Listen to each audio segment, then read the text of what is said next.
회장님, 왜 직접 불 속에 들어가십니까? 전 소방관이에요. 영원히.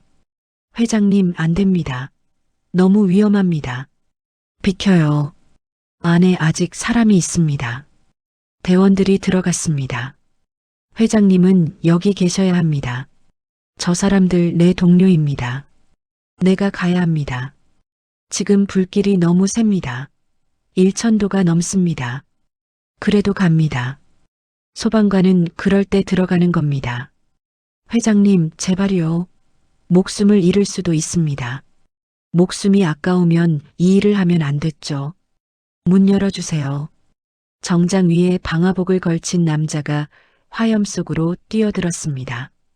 재벌 회장이 목숨을 걸고 구하러 간 사람들은 바로 자신의 옛 동료 소방관들이었습니다. 하지만 아무도 몰랐습니다. 3년 전 그가 차량 폭발로 죽을 뻔했던 것도, 기억을 잃고 소방관으로 살았던 것도 모두 사촌 형의 치밀한 살인 계획이었다는 사실을, 두 개의 정체성을 가진 한 남자의 복수, 그리고 마지막 선택까지. 이야기 시작 전 구독과 좋아요 눌러주시고 어디서 듣고 계신지 댓글로 남겨주시면 그곳에 오늘 하루 행운이 가득하길 기원하겠습니다. 지금 사연 시작합니다. 검은 연기가 하늘을 뒤덮었습니다. 도심 외곽의 폐화학 창고에서 치솟은 불기둥이 밤하늘을 붉게 물들이고 있었습니다. 소방차 사이렌 소리가 귓전을 때렸습니다. 강도준은 방화복 헬멧을 단단히 조이며 불길을 응시했습니다. 2층 동쪽 구역 진입 가능합니다. 알았다. 내가 먼저 들어간다. 형, 조심하세요. 안쪽 온도 너무 높습니다. 괜찮아. 뒤따라와. 혹시라도 사람 보이면 바로 알려. 무전기에서 터져나온 목소리에 도준이 고개를 끄덕였습니다. 방화복 안쪽으로 땀이 등을 타고 흘러내렸습니다. 도준은 산소통을 단단히 고정하고 불길 속으로 뛰어들었습니다. 도준아, 무리하지 마. 대장님, 금방 보고 나옵니다. 아니다. 혼자 깊이 들어가지 마라. 사람 있을 수도 있습니다. 그냥 나올 수는 없습니다. 뒤에서 박철우 대장의 목소리가 들렸지만 도준은 이미 계단을 오르고 있었습니다. 녹슨 철제 계단이 도준의 무게를 버티며 삐걱거렸습니다. 2층 사무실 문을 발로 찾아 뜨거운 열기가 얼굴을 덮쳤습니다.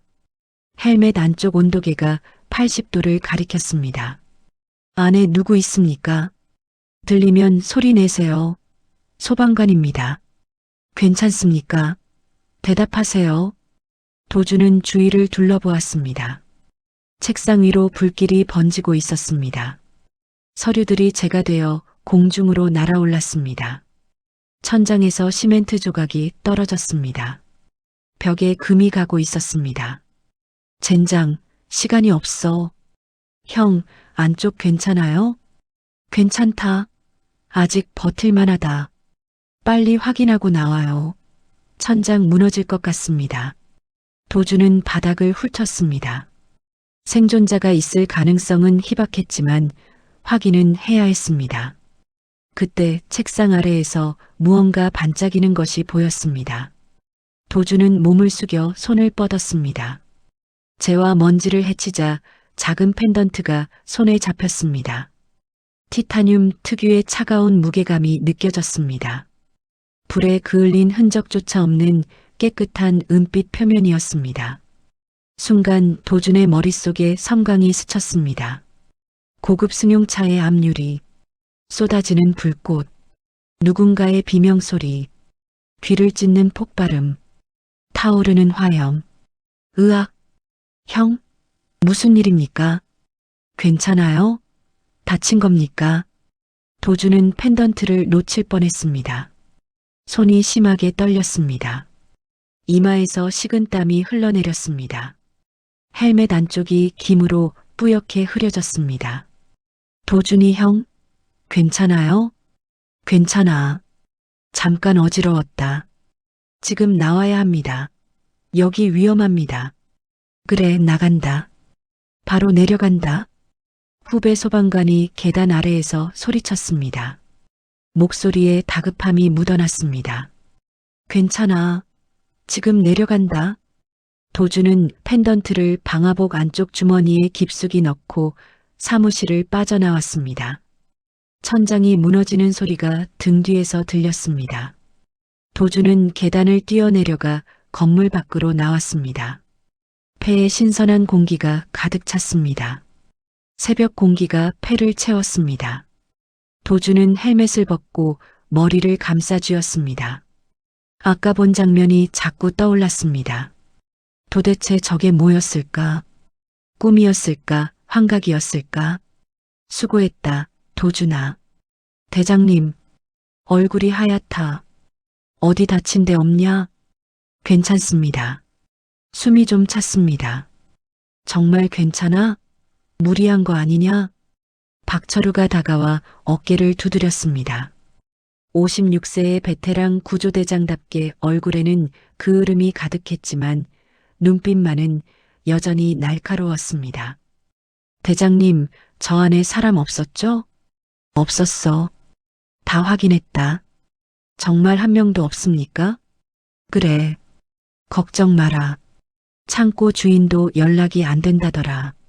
아, 그렇군요. 아마 오래 방치된 곳인가 봐. 도주는 고개를 끄덕였습니다. 주머니 속 펜던트가 자꾸 신경 쓰였습니다. 보고해야 하나? 하지만 왠지 모를 불안감이 가슴을 짓눌렀습니다. 1시간 뒤 현장 정리가 한창이었습니다. 도주는 소방차 옆에서 생수통을 들이켰습니다. 목구멍으로 차가운 물이 넘어갔습니다. 그때 검은색 승용차 2대가 현장에 들어섰습니다. 차에서 내린 사람들은 경찰 제복을 입고 있었습니다. 하지만 뭔가 달랐습니다. 움직임이 너무 깔끔했습니다. 소방관님, 잠깐 얘기 좀 할까요? 예. 무슨 일입니까? 현장에서 뭐 발견한 거 없으세요? 발견이요? 작은 물건이라도요. 펜던트 같은 거요. 선글라스를 낀 남자가 도준에게 다가왔습니다. 목소리는 부드러웠지만 눈빛은 차가웠습니다. 40대 중반쯤 되어 보이는 남자는 경찰 계급장을 달고 있었지만 어딘가 어색했습니다. 무슨 일이십니까? 그냥 확인차입니다. 혹시 보신 거 있나 해서요. 아무것도 못 봤습니다. 불 끄기도 바빴거든요. 펜던트요? 그런 거 왜 찾으시는데요? 도준의 등에 식은땀이 흘렀습니다. 본능적으로 위험을 감지했습니다. 심장이 빠르게 뛰기 시작했습니다. 선글라스 남자가 한 발짝 더 다가왔습니다. 도준과의 거리가 1미터도 채 안 됐습니다. 확실하세요? 네, 확실합니다. 다시 한번 생각해 보시죠. 정말 없습니다. 아주 중요한 물건입니다. 저는 못 봤습니다. 남자 뒤에서 다른 사람들이 서서히 도준을 둘러쌌습니다. 경찰치고는 움직임이 너무 조직적이었습니다. 마치 군대식 포위 전술 같았습니다. 저기 무슨 문제라도? 대장님, 박철우가 다가오자 남자들이 물러섰습니다. 박철우는 도준과 남자들 사이에 섰습니다. 아닙니다. 그냥 확인차 여쭤본 겁니다. 혹시 현장에서 증거물이 나올 수도 있어서요. 증거물이요? 여긴 단순 화재 현장 아닙니까? 그건 저희가 조사해 볼 일이고요. 우리 대원 겁주실 일은 없겠죠? 그럴 생각 없습니다. 그럼 수고하세요. 남자들은 차에 올라타고 떠났습니다. 도주는 그들의 차량 번호판을 눈에 담았습니다. 서울 12가 4587, 두 번째 차는 서울 34나 9012. 이상한 놈들이네. 도준아, 너 괜찮아? 얼굴이 안 좋은데. 네, 대장님. 괜찮습니다. 정말이냐? 손이 떨린다. 조금 피곤해서 그렇습니다. 집 가서 푹 쉬어라. 오늘 많이 힘들었다. 도주는 괜찮지 않았습니다. 심장이 터질 듯 빠르게 뛰었습니다. 주머니 속 펜던트가 점점 더 무겁게 느껴졌습니다. 저녁 무렵 도주는 소방서를 나섰습니다. 펜던트는 여전히 주머니 속에 있었습니다. 보고해야 하나? 하지만 아까 그 남자들의 눈빛이 계속 떠올랐습니다. 저건 단순한 경찰이 아니었습니다. 도주는 자신의 원룸으로 향했습니다. 서울 외곽의 작은 빌라 2층이었습니다. 골목길을 돌아서는 순간 도준의 발걸음이 멈췄습니다. 집 앞 도로에 검은색 세단 4대가 일렬로 서 있었습니다. 차에서 내린 사람들이 건물 입구를 지키고 있었습니다. 담배를 피우는 척하며 주위를 살피고 있었습니다. 저 사람들 뭐지? 누구 기다리는 건가? 설마 나? 도주는 천천히 뒤로 물러섰습니다. 골목 안쪽으로 몸을 숨겼습니다. 손으로 주머니 속 펜던트를 만졌습니다. 차가운 금속 감촉이 손끝에 와닿았습니다. 도대체 이게 뭐길래? 왜 나를 찾는 거야? 이거 하나 때문에? 도주는 반대편 골목으로 몸을 돌렸습니다. 오늘 밤은 집에 갈 수 없을 것 같았습니다. 어둠 속으로 사라지는 도준의 뒷모습이 가로등 불빛에 길게 늘어졌습니다. 차가운 밤바람이 골목을 휘감았습니다. 도준은 24시간 찜질방 로커에 몸을 웅크렸습니다. 핸드폰 화면에서 쏟아지는 문자 알림이 멈추지 않았습니다. 박철우 대장, 동료들, 심지어 모르는 번호까지 진동이 계속 울려댔습니다. 도주는 핸드폰 전원을 껐습니다. 어차피 답할 수 있는 상황이 아니었습니다. 로커룸 형광등이 깜빡거렸습니다. 도주는 주머니에서 펜던트를 꺼냈습니다. 은빛 표면이 차갑게 빛났습니다. 손톱으로 가장자리를 눌러보니 뚜껑이 열렸습니다. 정밀하게 각인된 무언가가 내부에 있었습니다. 도주는 가까이 들여다봤습니다. QR코드였습니다. 그 아래 작은 글씨로 숫자들이 새겨져 있었습니다. CH-9847-2841-7639 스위스 은행 계좌번호? 도주는 펜던트를 다시 닫았습니다. 이건 단순한 장신구가 아니었습니다. 누군가 목숨 걸고 숨긴 물건이었습니다. 새벽 5시 도주는 찜질방을 나와 편의점으로 향했습니다. 거리는 아직 어두웠습니다. 청소차만이 도로를 지나갔습니다. 벽에 걸린 텔레비전에서 아침 뉴스가 흘러나왔습니다. 어제 발생한 폐화학 창고 화재 현장에서 방화 혐의가 제기됐습니다. 경찰은 현장에 출동했던 소방관 강도준 씨를 긴급 수배했습니다. 도준의 얼굴 사진이 화면 가득 떴습니다. 3년 전 소방학교 입교 당시 찍은 사진이었습니다. 현장 물품 절도 혐의도 함께 받고 있는 강 씨는 현재 소재 파악이 되지 않고 있습니다. 경찰은 강 씨가 범행 후 도주한 것으로 보고 전국에 수배령을 내렸습니다. 편의점 주인이 텔레비전을 보다가 도준을 쳐다봤습니다. 눈이 마주쳤습니다. 도준은 재빨리 모자를 눌러쓰고 가게를 나왔습니다. 심장이 터질 듯 뛰었습니다. 등 뒤에서 주인의 시선이 느껴졌습니다. 방화범이라고? 절도? 도준은 골목 구석에 몸을 숨겼습니다. 벽에 등을 기대고 거친 숨을 몰아쉬었습니다. 이건 조작이었습니다. 누가 자신을 범인으로 만들고 있었습니다. 핸드폰을 켜자마자 문자가 쏟아졌습니다. 박철우 대장의 메시지가 가장 많았습니다. 도준아, 어디 있니? 서해 압수수색 나왔다. 내 사물함까지 뒤졌어. 도대체 무슨 일이야? 연락 좀 해라. 대장이 걱정된다. 다음 메시지는 더 다급했습니다.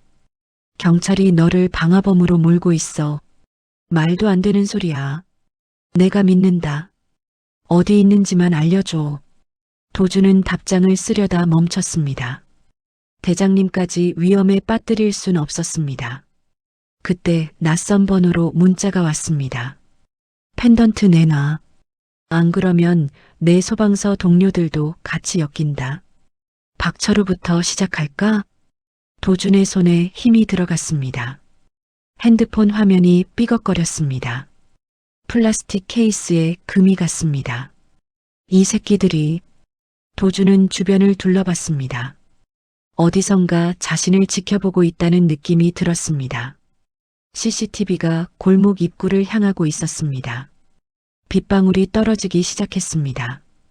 도준은 골목을 빠져나와 큰 길로 나왔습니다. 출근길 사람들 사이로 섞여 걸었습니다. 모자를 더 깊이 눌렀었습니다. 뒤에서 발소리가 따라왔습니다. 도준은 유리창에 비친 뒷모습을 확인했습니다. 검은 우산을 쓴 남자 둘이 10m 뒤에서 따라오고 있었습니다. 도준은 걸음을 빨리 했습니다. 남자들도 속도를 높였습니다. 사거리에서 신호가 바뀌었습니다. 도준은 뛰기 시작했습니다. 뒤에서 고함 소리가 터졌습니다. 잡아. 저 새끼 강도준이야. 사람들이 놀라 비켜섰습니다. 도준은 빗속을 가르며 골목으로 뛰어들었습니다. 뒤따라오는 발소리가 점점 가까워졌습니다. 2명이 아니었습니다. 4명, 아니 5명이었습니다. 도준은 담장을 짚고 뛰어올랐습니다. 소방관 시절 익힌 동작이 몸에 배어 있었습니다. 2m 높이의 담을 단숨에 넘어 반대편 골목으로 떨어졌습니다. 발이 땅에 닿는 순간 무릎을 굽혀 충격을 흡수했습니다. 저쪽이다. 놓치지 마. 목소리가 사방에서 들렸습니다. 도준은 좁은 골목을 누비며 달렸습니다. 비에 젖은 바닥이 미끄러웠습니다. 폐지를 쌓아둔 더미를 넘어뛰었습니다. 앞에서 2명, 뒤에서 3명. 도준은 포위당했습니다. 좁은 골목 한가운데 갇혔습니다. 이봐, 얌전히 따라와. 다치기 싫으면. 앞쪽 남자가 손을 내밀었습니다. 덩치가 큰 남자였습니다. 옷 속에 뭔가 불룩한 게 보였습니다. 무기를 지니고 있었습니다. 도준의 몸이 반사적으로 움직였습니다. 생각보다 빨랐습니다. 남자의 손목을 잡아 비틀었습니다. 뼈가 꺾이는 소리와 함께 비명이 터졌습니다. 으악! 이 새끼! 뒤에서 달려든 남자의 주먹을 피하고 무릎으로 명치를 가격했습니다. 남자가 신음을 내며 그대로 쓰러졌습니다. 빗물 웅덩이에 얼굴이 빠졌습니다. 도준은 스스로 놀랐습니다. 몸이 알아서 움직였습니다. 이 격투술을 언제 배운 걸까? 왜 이렇게 자연스러울까? 저 새끼 뭐야? 특수부대 출신이야? 남은 3명이 동시에 덤벼들었습니다. 도준은 빗속에서 그들과 맞섰습니다. 주먹과 발이 허공을 갈랐습니다. 한 명의 턱을 가격하고 다른 한 명의 다리를 걸었습니다. 마지막 남자가 칼을 꺼내 들었습니다. 죽어. 칼날이 빗속에서 번뜩였습니다. 도준은 남자의 팔목을 잡아 비틀며 칼을 떨어뜨렸습니다. 팔꿈치로 남자의 얼굴을 가격했습니다. 남자가 코피를 흘리며 쓰러졌습니다. 도준은 다시 달렸습니다. 숨이 턱까지 찼습니다. 온몸이 땀과 빗물로 흠뻑 젖었습니다. 골목 끝이 보였습니다. 막다른 길이었습니다. 젠장. 도준은 벽을 짚고 돌아섰습니다. 뒤에서 다시 추격자들의 발소리가 들렸습니다. 이번엔 더 많았습니다.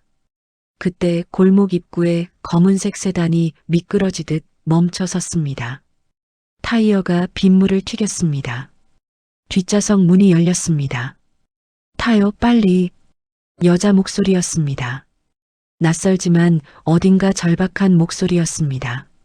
도준은 망설였습니다. 뒤에서 추격자들이 골목으로 들어섰습니다. 칼을 든 남자도 있었습니다. 타라고요. 죽고 싶어요? 도준은 차에 뛰어 올랐습니다. 문이 닫히자마자 차가 출발했습니다. 급가속에 몸이 뒤로 쏠렸습니다. 뒤에서 남자들이 소리쳤지만 이미 차는 멀어지고 있었습니다. 도주는 거친 숨을 몰아쉬며 옆자리 여자를 봤습니다. 20대 후반쯤 되어 보이는 여자였습니다. 젖은 머리카락 사이로 날카로운 눈빛이 빛났습니다. 정장 차림이었지만 어딘가 긴장한 기색이 역력했습니다. 당신 누구요? 여자가 도준을 똑바로 쳐다봤습니다. 눈빛에 묘한 감정이 섞여 있었습니다. 이서윤이요. 기자가 왜 날 도와줘? 당신을 찾아다녔거든요. 3년 동안이나. 빗소리만이 차 안을 채웠습니다. 앞좌석 운전기사는 말없이 운전에만 집중했습니다. 도주는 서윤을 자세히 봤습니다. 처음 보는 얼굴이었습니다. 하지만 왠지 낯설지 않았습니다. 3년? 무슨 소리요? 서윤이 가방에서 태블릿을 꺼냈습니다. 화면을 켜자 사진 한 장이 떴습니다. 정장을 입은 남자가 회의실에서 서류를 검토하고 있었습니다. 날카로운 눈빛, 단정한 헤어스타일. 이 사람 아세요? 도주는 사진을 들여다봤습니다. 낯익은 얼굴이었습니다. 아니, 낯익다기보다는 이게 맞아요. 3년 전 당신이에요. 태성그룹 상무이사 강도준. 죄송합니다. 삼천자에 정확히 맞춰 다시 작성하겠습니다. 차는 도심을 벗어나 외곽으로 향했습니다. 빗줄기가 창문을 두드렸습니다. 도주는 태블릿 화면을 멍하니 바라봤습니다. 정장 차림의 남자 강도준. 자신이라는 게 믿기지 않았습니다. 거짓말이죠. 내가 재벌이라고요? 서윤이 화면을 넘겼습니다. 다른 사진들이 나타났습니다. 고급 승용차에서 내리는 모습, 기자회견장에서 발표하는 모습, 해외 출장길 공항 사진. 모두 같은 얼굴이었습니다. 태성그룹 창업주 강태호 회장의 외동손자예요. 유일한 적통 후계자였죠. 3년 전 차량 폭발 사고로 실종 처리됐어요. 도준의 손이 떨렸습니다. 차량 폭발. 펜던트를 발견했을 때 본 환영이 떠올랐습니다.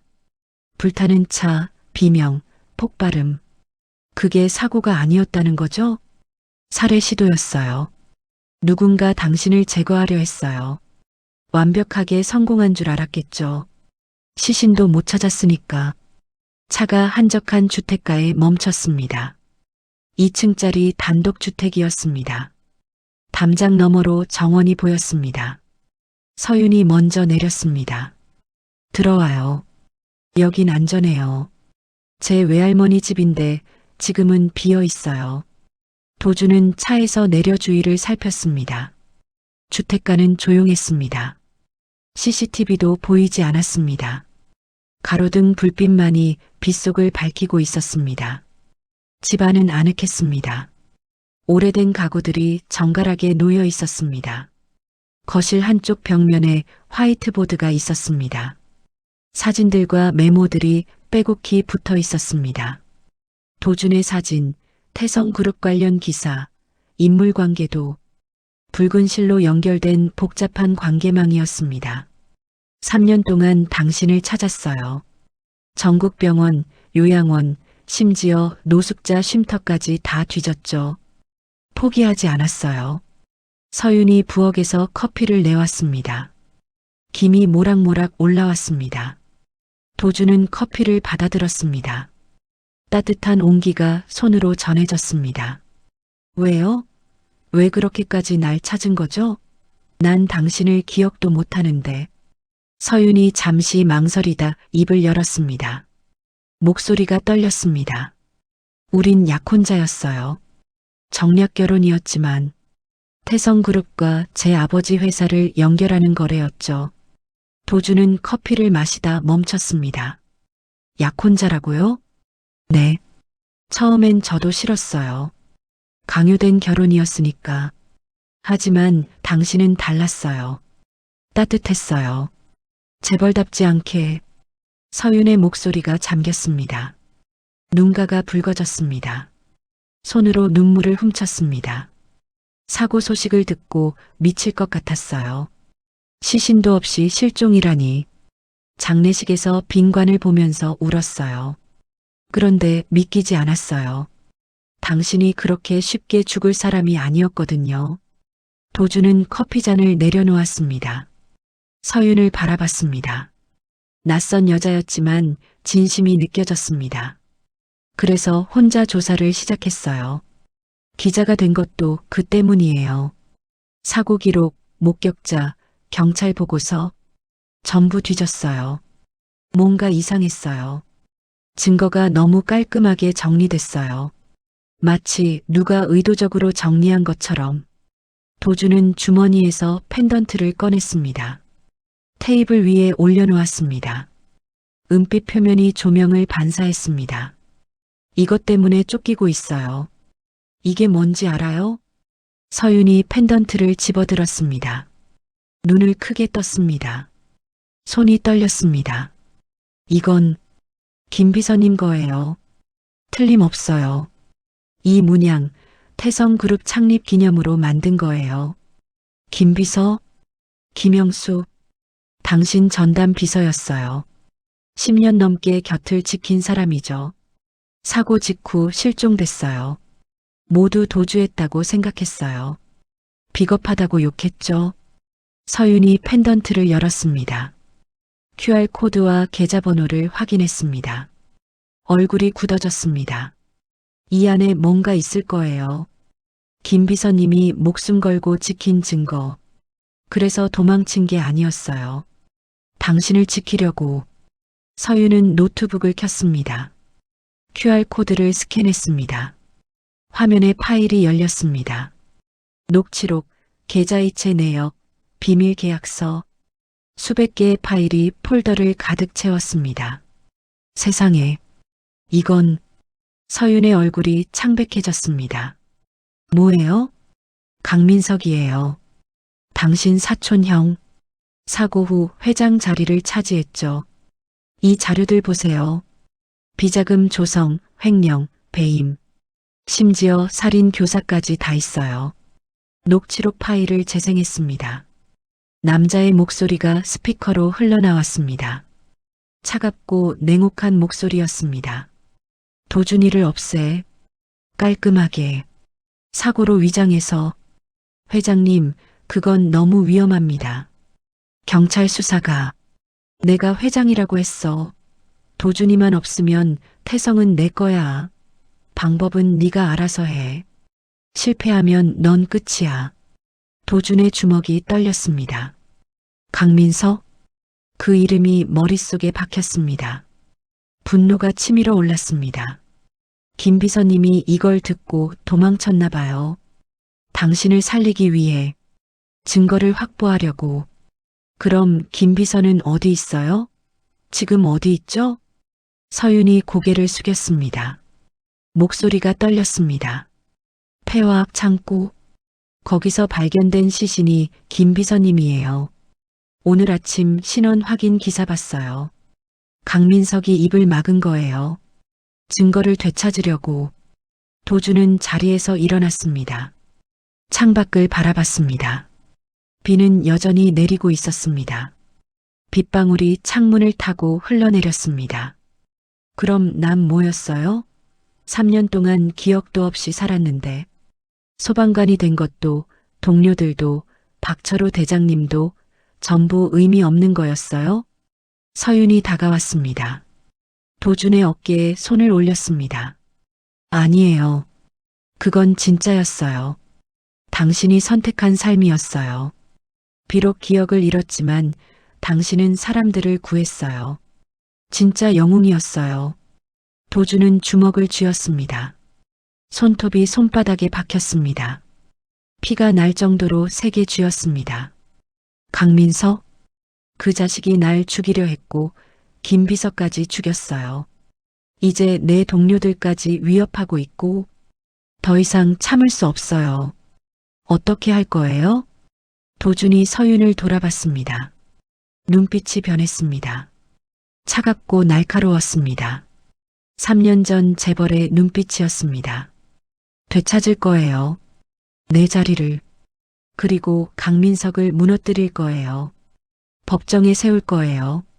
서윤이 고개를 끄덕였습니다. 결의에 찬 표정이었습니다. 도와줄게요. 내가 가진 자료, 인맥, 해킹 기술 전부 쓸게요. 3년 동안 준비한 게 있어요. 위험해요. 강민석은 가리지 않아요. 알아요. 하지만 3년을 기다렸어요. 당신을 찾기 위해. 이제 끝낼 거예요. 함께. 도주는 창밖을 다시 봤습니다. 빗줄기 너머로 도시의 불빛이 보였습니다. 저 어딘가에 강민석이 있었습니다. 태성타워에서 편하게 앉아 있을 것입니다. 소방관 강도준은 오늘로 끝이에요. 내일부터 난 태성그룹 강도준으로 돌아갑니다. 강민석, 기다려. 내가 간다.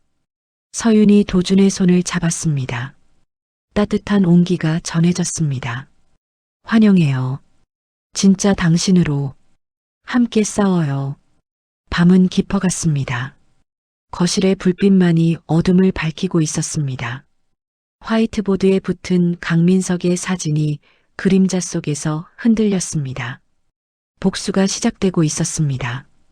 죽은 자가 돌아왔습니다. 새벽 공기가 차갑게 느껴졌습니다. 도주는 서윤의 집 서재에서 노트북 화면을 응시했습니다. 김 비서가 남긴 파일들을 하나씩 열어보고 있었습니다. 계좌이체 내역, 비자금 조성 증거, 뇌물수수 명단. 강민석의 범죄가 낱낱이 기록되어 있었습니다. 이 계좌번호 스위스 은행이죠? 서윤이 도준 옆에 앉으며 물었습니다. 커피 향이 방 안에 퍼졌습니다. 맞아요. 비자금이 숨겨진 곳이에요. 김 비서님이 접근 코드까지 남겨뒀네요. 도주는 키보드를 두드렸습니다. 은행 시스템에 접속했습니다. 잠시 후 화면에 숫자가 떴습니다. 8천억? 서윤이 숨을 삼켰습니다. 강민석이 3년 동안 빼돌린 돈이에요. 이것만으로도 횡령죄로 구속시킬 수 있어요.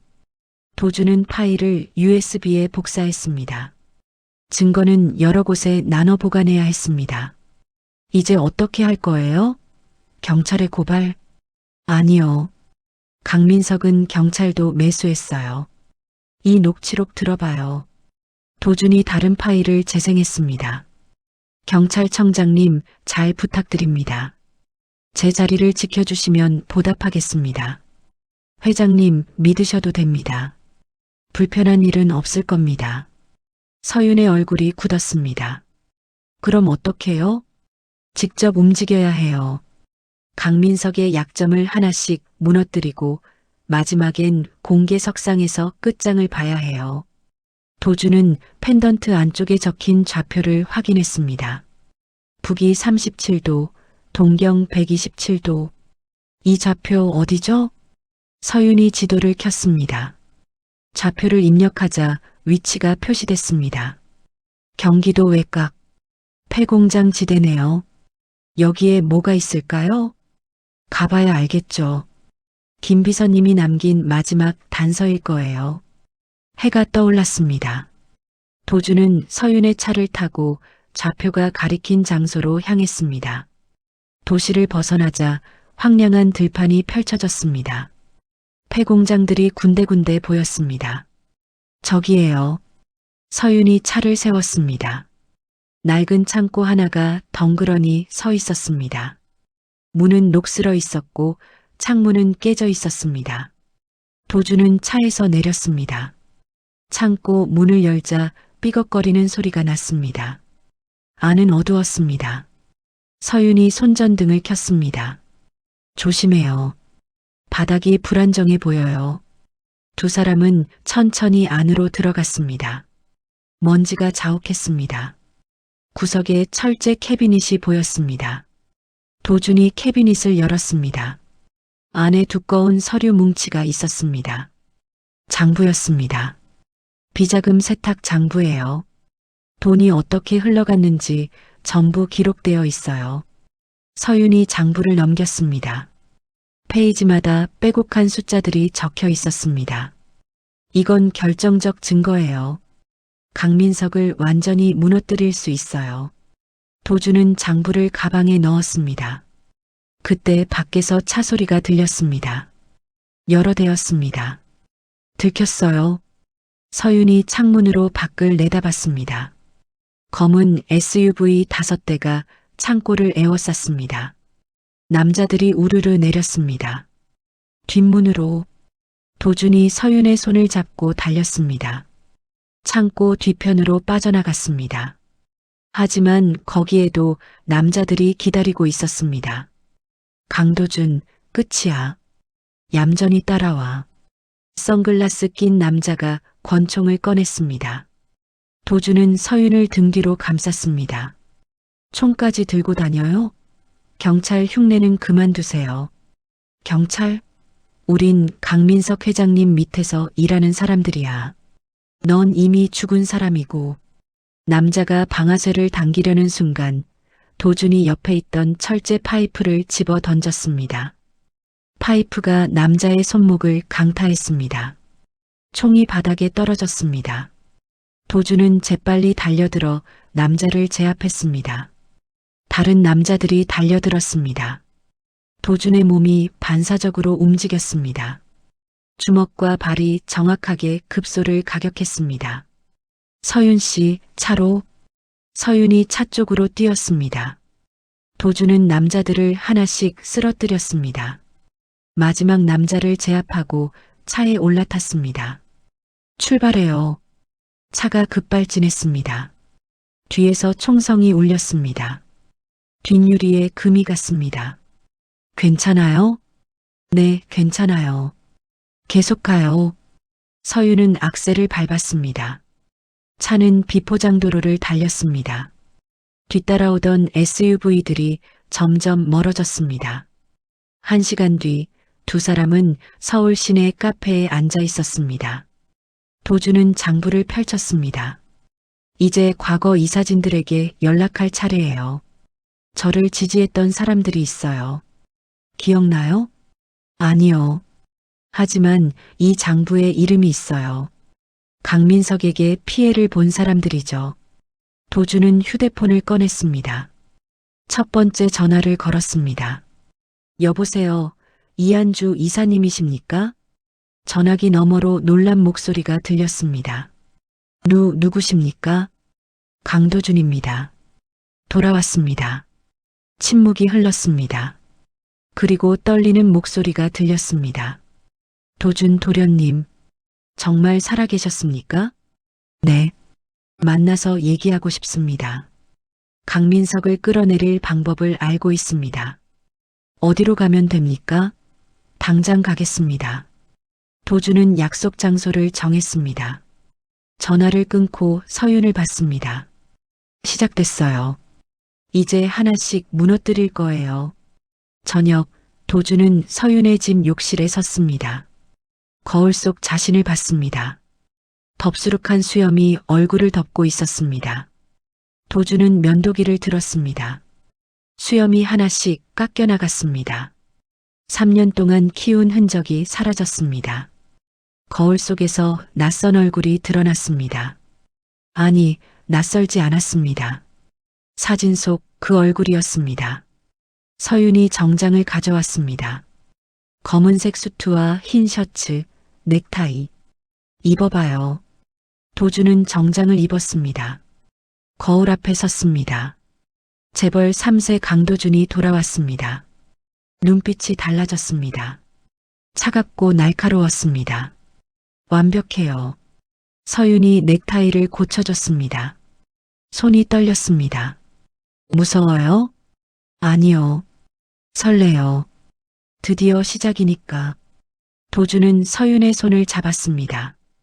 고마워요. 날 찾아줘서, 진실을 알려줘서. 아직 끝나지 않았어요. 강민석의 취임식이 3일 뒤에요. 그때 모든 걸 끝낼 거예요.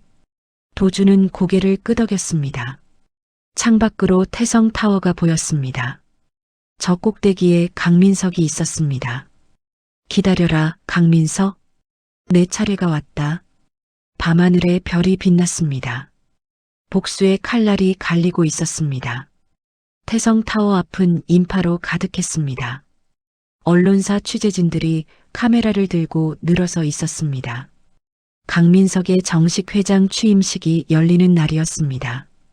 검은색 리무진들이 줄지어 도착했습니다. 오늘 강민석 회장이 공식적으로 태성그룹을 이끌게 됩니다. 3년 전 전임 후계자였던 강도준 상무의 실종 이후 공석이었던 자리입니다. 리포터가 카메라를 향해 말했습니다. 주주들과 이사진이 하나둘 건물로 들어갔습니다. 50층 대회의실은 화려했습니다. 샹들리에가 천장에 매달려 빛났습니다.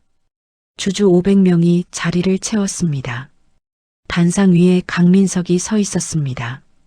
양복은 맞춤 제작이었고 헤어스타일은 완벽했습니다. 신사숙녀 여러분, 오늘 이 자리에 서게 되어 영광입니다.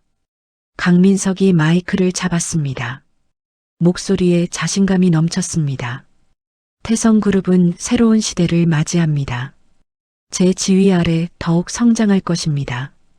여러분의 투자는 그때였습니다. 밖에서 소방 사이렌 소리가 울려 퍼졌습니다. 위잉, 위잉. 점점 가까워졌습니다. 회의실 문이 열렸습니다. 모든 시선이 문 쪽으로 향했습니다. 방화복을 입은 남자가 들어섰습니다. 아니, 방화복 위에 검은 코트를 걸친 남자였습니다. 헬멧을 벗자 얼굴이 드러났습니다. 강도준? 누군가 외쳤습니다. 회의실이 술렁였습니다. 강민석의 얼굴이 굳었습니다. 도준은 천천히 단상을 향해 걸었습니다. 구두 소리가 대리석 바닥에 울렸습니다. 양옆 사람들이 비켜섰습니다. 속삭임이 여기저기서 터져나왔습니다. 살아있었어? 3년 만이잖아.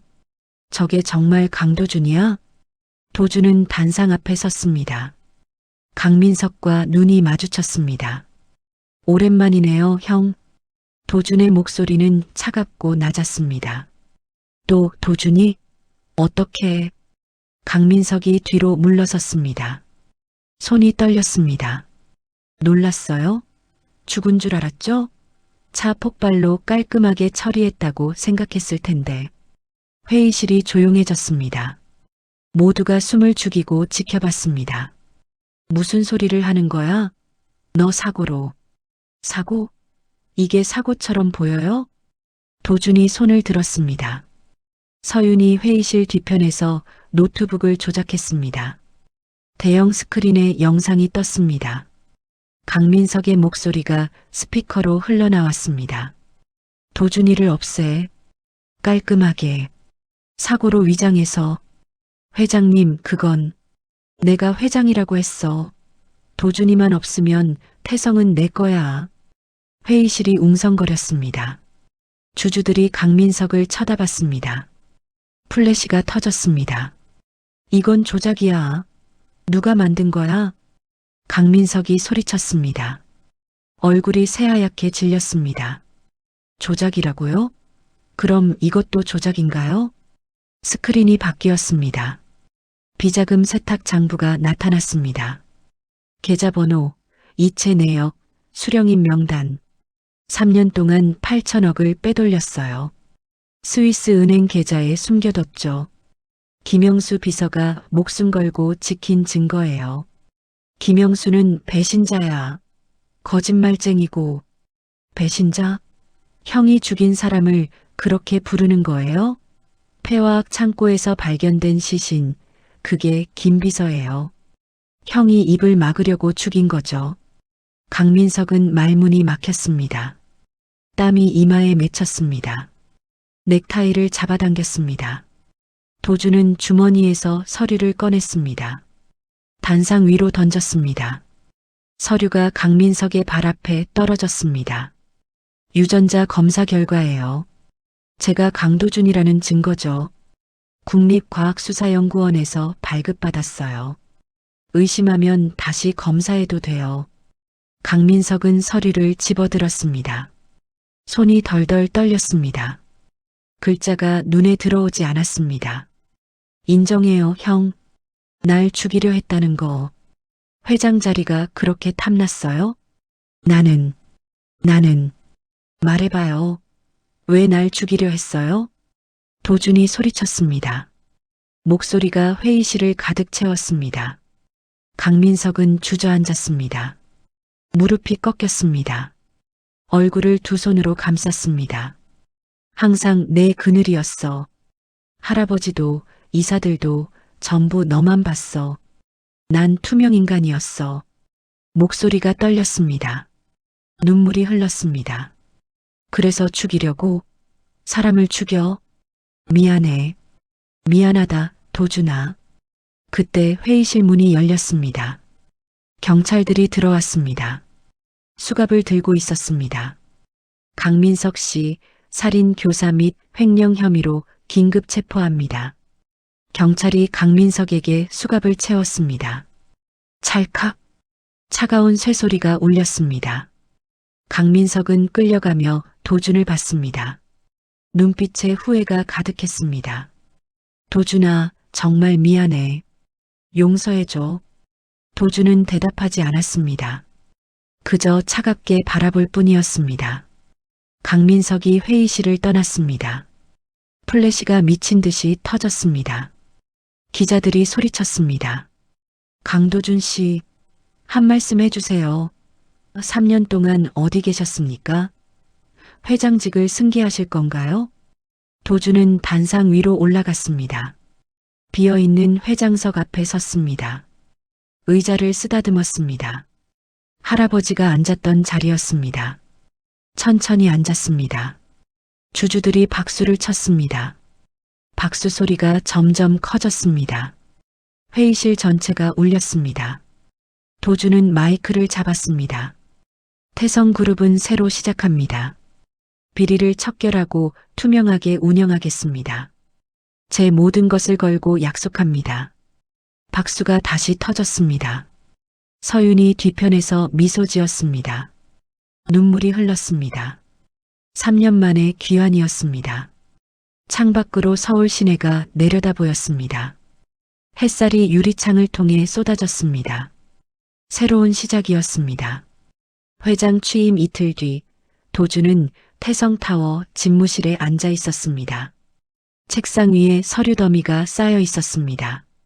강민석이 남긴 엉망진창인 경영 기록들이었습니다. 도준은 한숨을 쉬었습니다. 이걸 언제 다 정리하지? 그때 비서가 들어왔습니다. 회장님, 검찰에서 연락 왔습니다. 강민석 씨가 구속 전 도주했다고 합니다. 도준이 자리에서 벌떡 일어났습니다.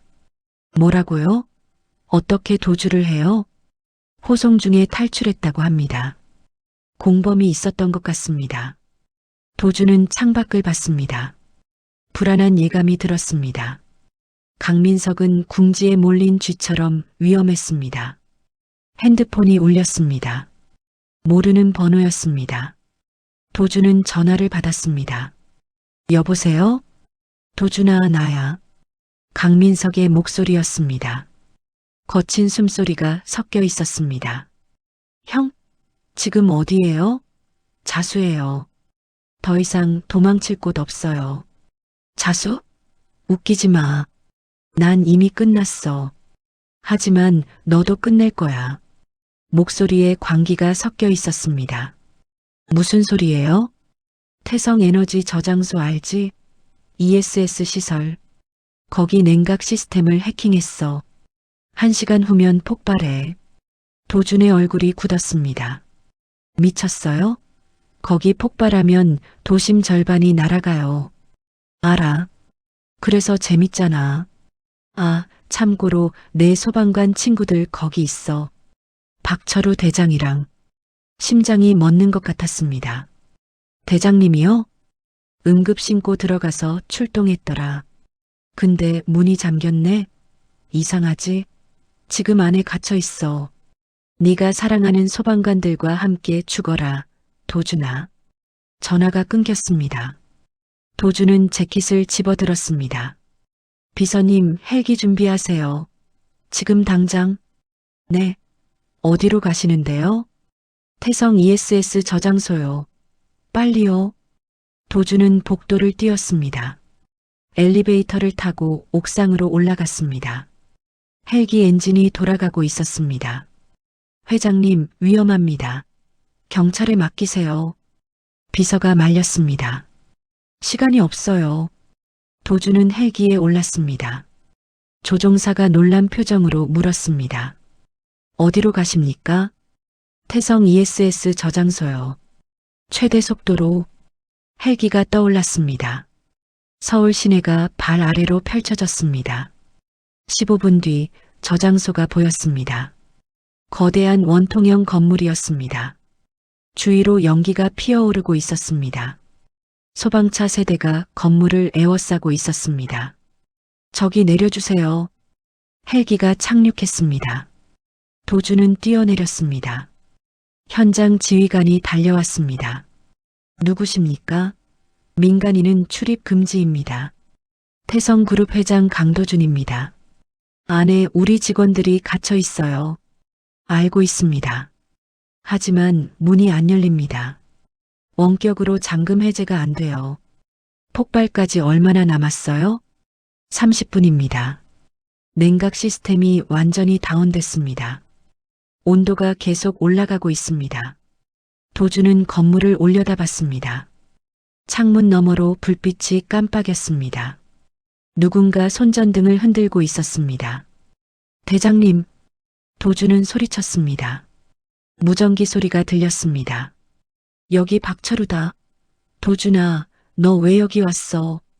대장님, 괜찮으세요? 우린 괜찮아. 근데 온도가 계속 올라가. 이러다간 정말 폭발하겠어. 도주는 지휘관을 받습니다. 수동 차단 밸브가 어디 있어요? 중앙 제어실입니다. 하지만 거긴 이미 1000도가 넘습니다. 들어가면 죽습니다. 방법이 그것뿐이면 들어가야죠. 안 됩니다. 자살 행위예요. 도주는 소방차로 달려갔습니다. 방화복을 꺼냈습니다. 입기 시작했습니다. 회장님, 안 됩니다. 직원들이 말렸습니다. 도주는 헬멧을 썼습니다. 난 소방관이었어요. 이런 거 익숙합니다. 산소통을 메고 건물로 향했습니다. 열기가 얼굴을 때렸습니다. 정문은 잠겨 있었습니다. 옆문으로 가세요. 거긴 열려 있습니다. 지휘관이 소리쳤습니다. 도주는 옆문으로 뛰었습니다. 문을 열자 뜨거운 공기가 쏟아졌습니다. 안은 지옥 같았습니다. 화염이 벽을 타고 올라갔습니다. 도주는 계단을 올랐습니다. 3층, 4층, 5층. 숨이 가빠졌습니다. 땀이 등을 적셨습니다. 중앙 제어실 문이 보였습니다. 문 손잡이가 빨갛게 달아올랐습니다. 도주는 장갑을 낀 손으로 문을 열었습니다. 안은 불바다였습니다. 온도계가 1000도를 가리켰습니다. 중앙에 수동 밸브가 있었습니다. 도주는 밸브로 다가갔습니다. 열기가 방화복을 뚫고 들어왔습니다. 피부가 타는 것 같았습니다. 으악! 비명을 참았습니다. 밸브에 손을 뻗었습니다. 돌리기 시작했습니다. 뻣뻣했습니다. 돌아가라. 제발. 온 힘을 다해 돌렸습니다. 밸브가 조금씩 움직였습니다. 삑. 경고음이 울렸습니다. 폭발까지 1분. 기계 음성이 흘러나왔습니다. 도주는 이를 악물었습니다. 밸브를 끝까지 돌렸습니다. 딸깍. 잠겼습니다. 냉각 시스템 재가동. 경고음이 멈췄습니다. 온도계 숫자가 내려가기 시작했습니다. 도주는 바닥에 주저앉았습니다. 숨을 헐떡였습니다. 그때 문이 열렸습니다. 강민석이 들어왔습니다.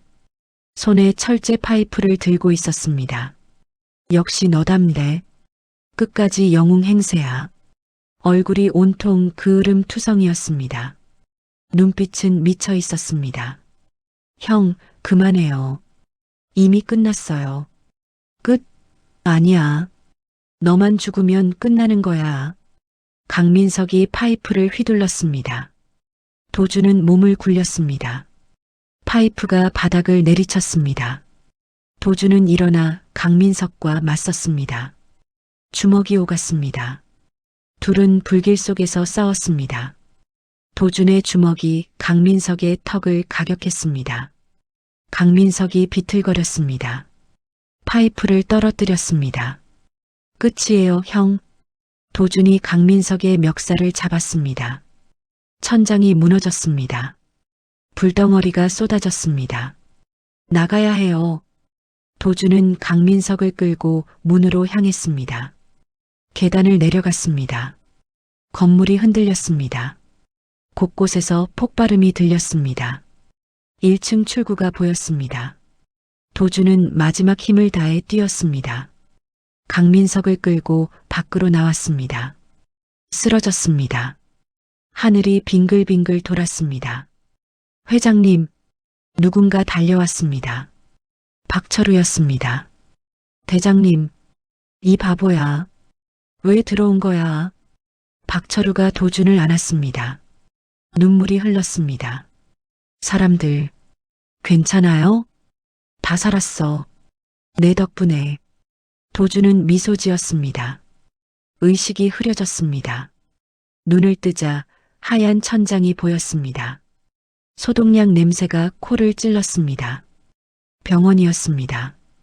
도준은 몸을 일으키려 했지만 온몸이 욱신거렸습니다. 움직이지 마세요. 서윤이 침대 옆에 앉아 있었습니다. 눈이 퉁퉁 부어 있었습니다. 울었던 흔적이 역력했습니다. 여기가 어디예요? 서울대 병원이에요. 3일 동안 깨어나지 않았어요. 2도 화상의 연기 흡입까지. 의사 선생님이 기적이라고 했어요. 도준은 창밖을 봤습니다. 햇살이 따뜻하게 쏟아졌습니다. 대장님은요? 다른 소방관들은요? 다 무사해요. 당신이 밸브를 잠근 덕분에 모두 경미한 부상만 입었어요. 강민석은요? 서윤의 표정이 어두워졌습니다. 체포됐어요. 중상이지만 생명에는 지장 없대요. 경찰 중환자실에서 치료받고 있어요. 도준은 안도의 한숨을 쉬었습니다. 손을 들어 얼굴을 만졌습니다. 붕대가 감겨 있었습니다. 흉터 남을 거예요? 의사 선생님이 최선을 다하겠대요. 하지만 조금은 남을 수도 있어요. 도준은 미소 지었습니다. 괜찮아요. 살아있는 것만으로도 감사하죠. 문이 열렸습니다. 박철우가 들어왔습니다. 손에 과일 바구니를 들고 있었습니다. 뒤따라 소방관 동료들이 우르르 들어왔습니다. 도준아. 박철우가 달려와 도준의 손을 잡았습니다. 손이 떨렸습니다. 대장님, 괜찮으세요? 내가 괜찮냐고 묻는 거 아니야? 이 바보야. 회장님이 왜 불 속에 들어와? 전 소방관이었잖아요. 이었다고? 넌 지금도 소방관이야. 영원히. 동료들이 웃었습니다. 병실이 따뜻해졌습니다. 형, 뉴스 봤어요? 완전 영웅이에요. 한 후배가 핸드폰을 보여줬습니다. 화면에 뉴스 기사가 떴습니다. 재벌 회장 목숨 걸고 소방관 구출 강도준 회장, 화염 속 영웅적 구조 태성그룹, 사회공헌 기업으로 거듭날까? 도준은 기사를 읽었습니다. 사진 속에서 자신이 강민석을 끌고 나오는 모습이 보였습니다. 민망하네요. 민망하긴요. 자랑스러워요, 형. 일주일 후 도준은 퇴원했습니다. 얼굴에 붕대를 풀었습니다. 거울을 봤습니다. 목 부분에 화상 자국이 남아 있었습니다. 하지만 생각보다 심하지 않았습니다. 다행이에요. 흉터가 많이 옅어졌어요. 서윤이 옆에서 말했습니다. 이 정도면 괜찮죠? 훈장이라고 생각할게요. 태성타워로 돌아왔습니다. 직원들이 박수로 맞이했습니다. 복도 양쪽에 늘어서서 손뼉을 쳤습니다. 회장님, 돌아오신 걸 환영합니다. 고생하셨습니다. 도주는 고개를 숙여 인사했습니다. 집무실에 앉았습니다. 책상 위에 서류가 놓여 있었습니다. 이사회 결의안이었습니다. 태성소방전문병원 설립건, 태성소방장비연구소 설립건. 도주는 서류를 읽었습니다. 예산이 적혀 있었습니다. 5천억 원. 자신의 재산 절반이었습니다. 펜을 들었습니다. 서명했습니다. 강도준. 시작이네요. 한 달 후 법정이 열렸습니다. 강민석의 선고 공판이었습니다. 방청석이 가득 찼습니다. 언론사 기자들이 카메라를 들이댔습니다. 판사가 망치를 두드렸습니다. 피고인 강민석에게 살인 교사, 횡령, 배임, 특수방화 등의 혐의로 무기징역을 선고한다. 강민석은 고개를 숙였습니다. 수갑찬 손이 떨렸습니다. 끌려나가며 도준을 봤습니다. 도준아, 미안해. 목소리가 작았습니다. 도준은 대답하지 않았습니다. 그저 지켜볼 뿐이었습니다. 법정을 나왔습니다. 기자들이 몰려들었습니다. 회장님, 소감 한 말씀 부탁드립니다. 강민석에게 하고 싶은 말은요? 도준은 마이크 앞에 섰습니다. 정의는 이겼습니다. 하지만 기쁘지 않습니다. 가족이 저지른 범죄니까요. 태성그룹은 이번 일을 교훈 삼아 투명하게 경영하겠습니다. 박수가 터졌습니다. 1년이 흘렀습니다. 태성소방전문병원이 문을 열었습니다. 세계 최대 규모였습니다. 최첨단 화상 치료시설과 재활센터가 갖춰져 있었습니다. 개원식 날 도주는 현판을 제막했습니다. 태성소방영웅병원. 박수가 쏟아졌습니다. 소방관들이 참석했습니다. 박철우도 있었습니다. 도준아, 고맙다. 제가 해야 할 일이었어요, 대장님. 저녁 태성타워 회장실에서 기자 회견이 열렸습니다. 취임 1주년 인터뷰였습니다. 카메라 5대가 도준을 향했습니다. 회장님, 1년 동안 어떠셨습니까? 보람찼습니다. 태성이 달라지는 걸 느꼈어요. 앞으로 계획은요? 계속 사회에 기여하는 기업을 만들 겁니다. 제가 가진 걸 나누는 거죠. 그때 무전기 소리가 들렸습니다. 창밖에서였습니다. 도주는 창문으로 다가갔습니다. 태성타워 인근 건물에서 연기가 피어올랐습니다. 화재였습니다. 소방차 사이렌이 울렸습니다. 도주는 재킷을 벗었습니다. 안에 소방 티셔츠를 입고 있었습니다. 빨간색 티셔츠에 119가 새겨져 있었습니다. 회장님, 어디 가세요? 기자가 물었습니다.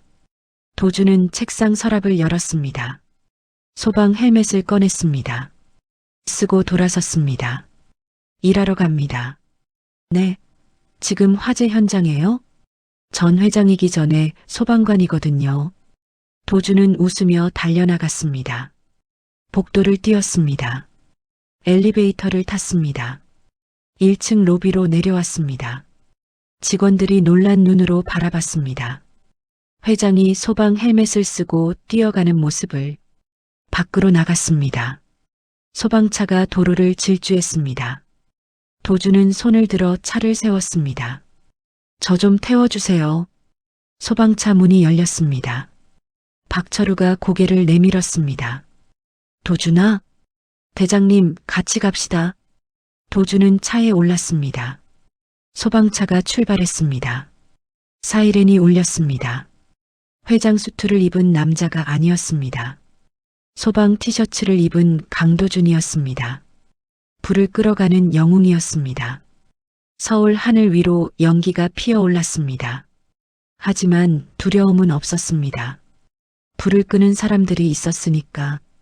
그 중에는 재벌 회장도 있었습니다. 2년 후 가을이었습니다. 태성그룹 본사 앞 광장에 사람들이 모였습니다. 태성 소방장비연구소 준공식이 열리는 날이었습니다. 유리와 강철로 지어진 7층 건물이 햇살을 받아 빛났습니다. 오늘 우리는 새로운 역사를 만듭니다. 도준이 단상에서 마이크를 잡았습니다. 정장 차림이었지만 넥타이 대신 빨간 스카프를 맸습니다. 소방관의 상징이었습니다. 이 연구소는 소방관들의 안전을 지킬 겁니다. 더 가벼운 방화복, 더 강한 산소통, 더 정확한 열감지 장비. 전부 여기서 만들어질 겁니다. 박수가 쏟아졌습니다. 관중석에 앉은 소방관들이 일어나 환호했습니다. 박철우가 앞줄에서 눈물을 훔쳤습니다. 그리고 오늘 특별한 발표가 있습니다. 도준이 서류를 꺼냈습니다. 태성그룹 수익의 10%를 매년 소방안전기금으로 출연하겠습니다. 영구적으로요. 기자들의 카메라 플래시가 터졌습니다. 관중석이 술렁였습니다. 10%면 연간 2조 원이 넘는데요? 한 기자가 소리쳤습니다. 맞습니다. 그만한 가치가 있으니까요. 생명을 구하는 일에 돈을 아끼면 안 됩니다. 도준은 리본 커팅을 했습니다. 빨간 리본이 두 동강 났습니다. 건물 문이 열렸습니다. 내부는 최첨단 실험실로 가득했습니다. 연구원들이 흰 가운을 입고 장비를 테스트하고 있었습니다. 한쪽에서는 로봇 소방관 시제품이 움직이고 있었습니다. 저게 뭡니까? 박철우가 로봇을 가리켰습니다. 무인 소방 로봇이에요. 사람이 들어갈 수 없는 곳에 투입할 겁니다. 아직 시제품이지만 2년 안에 실전 배치할 계획입니다. 대단하네. 우리 때는 상상도 못했어. 도준은 박철우의 어깨에 손을 얹었습니다. 대장님 덕분이에요. 대장님이 절 소방관으로 키워주셨잖아요. 이 녀석 감상적으로 굴긴. 박철우가 웃었습니다. 눈가가 촉촉했습니다.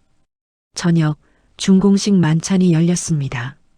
태성타워 최상층 연회장이었습니다. 유리창 너머로 서울 야경이 펼쳐졌습니다.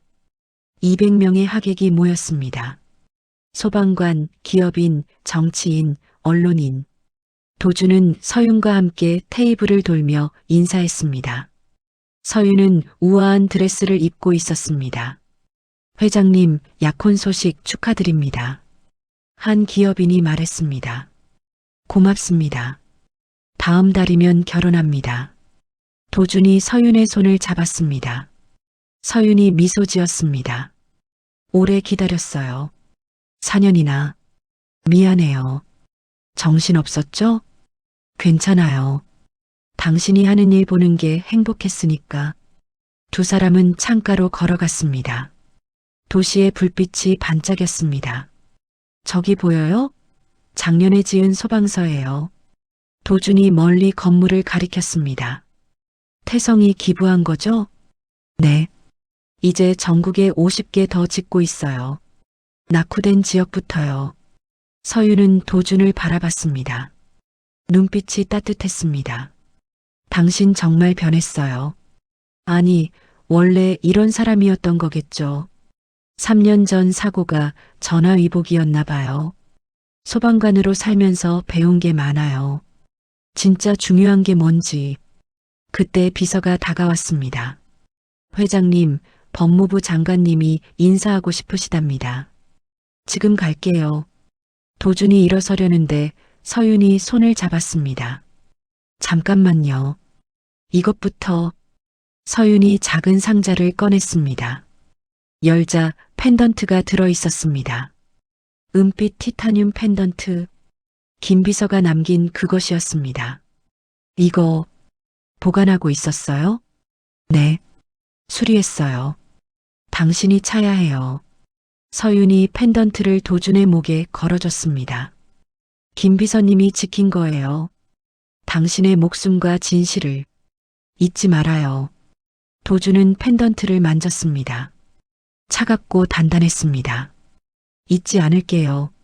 절대로. 만찬이 끝나갈 무렵 도준은 무대에 올랐습니다.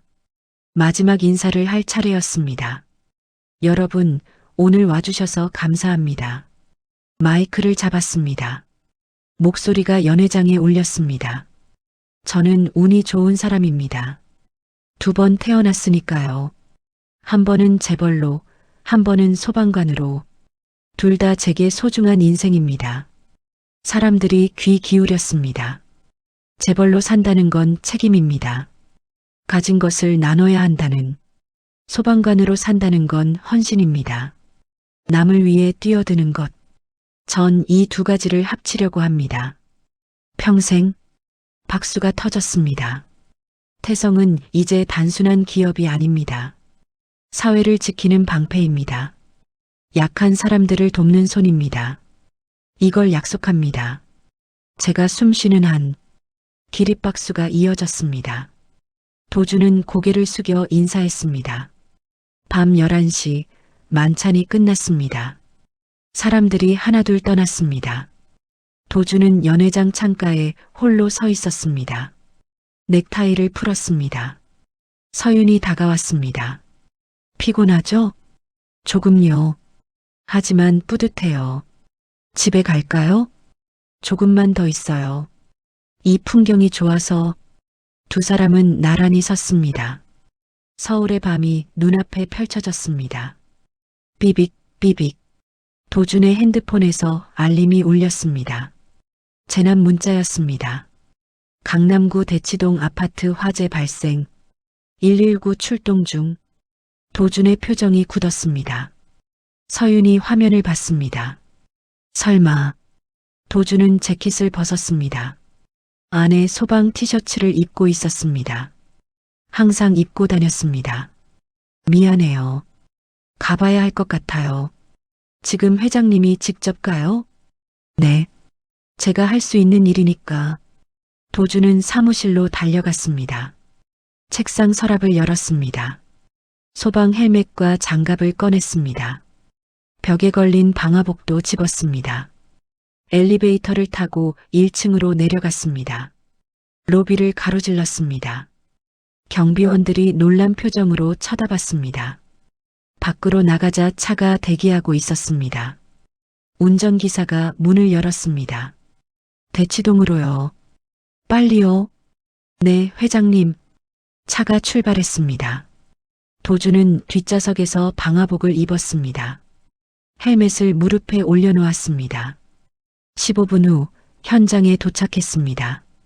아파트 10층에서 불길이 치솟았습니다.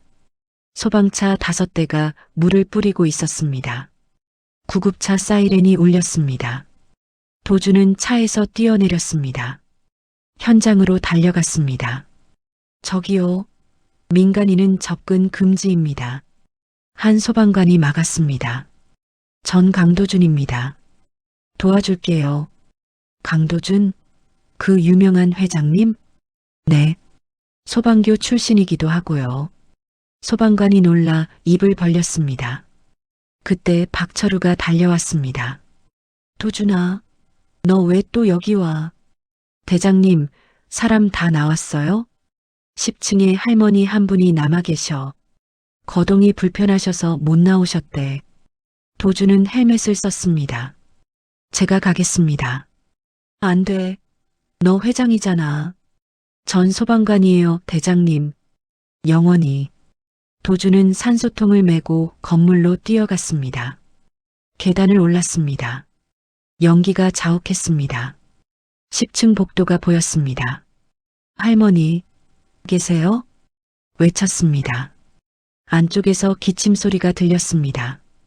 도주는 문을 부수고 들어갔습니다. 거실 구석에 할머니가 쓰러져 있었습니다. 할머니, 괜찮으세요? 도준이 할머니를 안았습니다. 가벼웠습니다. 밖으로 나왔습니다. 계단을 내려갔습니다. 불길이 따라왔습니다. 1층 출구가 보였습니다. 뛰어나갔습니다. 구급대원들이 달려왔습니다. 할머니 부탁합니다. 도주는 할머니를 넘겼습니다. 땅에 주저앉았습니다. 헬멧을 벗었습니다. 박철우가 다가와 물을 건넸습니다. 이 미친 녀석아. 대장님, 전 이게 좋아요. 이게 제 인생이에요. 박철우가 웃었습니다. 알아. 넌 원래 그런 놈이었어. 아침 해가 떠올랐습니다. 화재는 진압됐습니다. 도주는 소방차에 기대 서 있었습니다.